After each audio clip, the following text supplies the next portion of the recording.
नमस्कार दोस्तों, छत्तीसगढ़ कांग्रेस में एक बार फिर घमासान मचने वाला है। टीएस बाबा और सीएम भूपेश बघेल के बीच टकराव की खबरें पूरे 4.5 साल आती रहीं। चुनाव से 4 महीने पहले कांग्रेस आलाकमान ने बाबा को डिप्टी सीएम बनाकर आने वाले तूफान को शांत करने में कामयाबी पाई थी।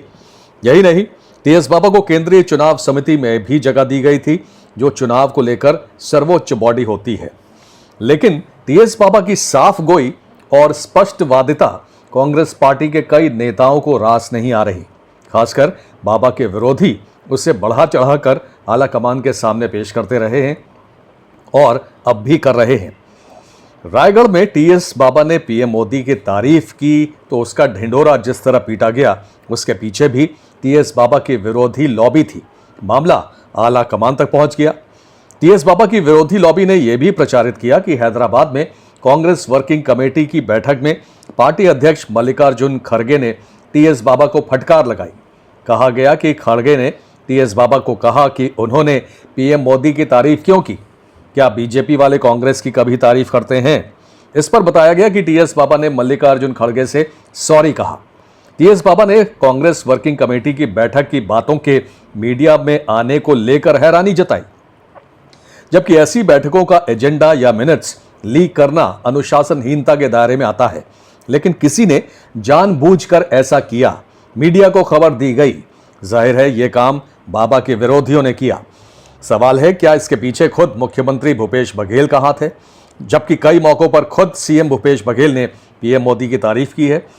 दिसंबर 2022 में दोस्तों, आपको याद होगा, पीएम मोदी ने मां के निधन के बावजूद जब भूपेश बघेल को निश्चित समय और तारीख पर मिलने के लिए बुलाया, तब भूपेश बघेल ने कहा था कि ऐसी परिस्थितियों में कम ही लोग काम कर पाते हैं और ऐसे लोग बिरले होते हैं।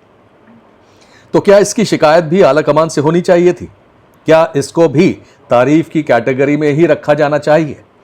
इस बीच अंबिकापुर प्रशासन ने जिस तरह टीएस बाबा का अपमान किया, उससे भी इस बात को बल मिल रहा है कि टीएस बाबा को फिर से घेरने की तैयारी अपनी ही पार्टी के विरोधी खेमे ने शुरू कर दी है।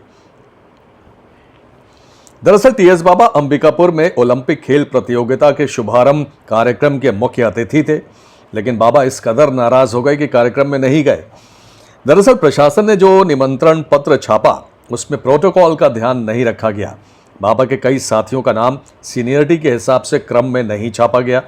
टीएस बाबा ने कहा कि प्रशासन को बार बार कहने के बावजूद इस त्रुटि को दूर नहीं किया गया।